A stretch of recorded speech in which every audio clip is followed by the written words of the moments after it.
ever pondered why an apple falls straight down from a tree instead of going sideways? That, my friends, is the magic of physics. The same force that makes the apple fall keeps the moon in orbit around the Earth. Welcome to an enlightening journey through the fascinating world of physics. Let's start by exploring the fundamental principles of physics. The first principle to consider is the idea of force. Picture a football player kicking a ball. The force exerted on the ball propels it forward. The greater the force, the farther the ball travels. And if the force ceases, the ball eventually stops. This concept, ladies and gentlemen, is Newton's first law of motion, also known as the law of inertia. But what about the second law? Well, this law involves a little bit of math. It states that the force applied to an object equals its mass times its acceleration. So, a heavier object needs more force to move, and a faster object needs more force to stop. Then, we have the third law, often summarized as for every action, there is an equal and opposite reaction.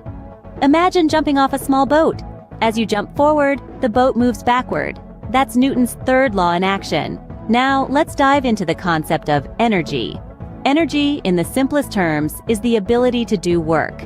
It comes in various forms such as kinetic energy, potential energy, thermal energy, and many more.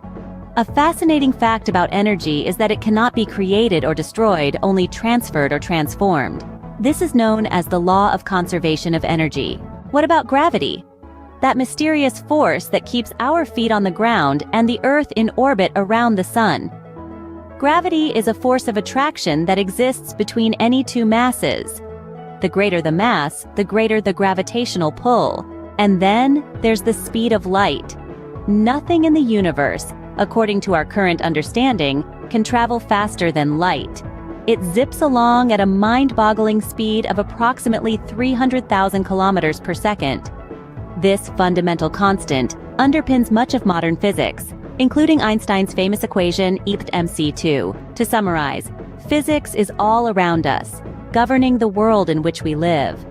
We've discussed Newton's laws of motion, the concept of force, the various forms of energy, the law of conservation of energy, gravity, and the speed of light. Remember these key points. Force is a push or pull on an object. Newton's laws describe the relationship between a body and the forces acting upon it. Energy comes in many forms and cannot be created or destroyed, only transferred or transformed. Gravity is a force of attraction that exists between any two masses, and the speed of light is the ultimate speed limit in the universe. Physics might seem complex, but when broken down into simple concepts, it becomes a fascinating exploration of the world around us. So next time when an apple falls from a tree, you'll know exactly why it falls straight down.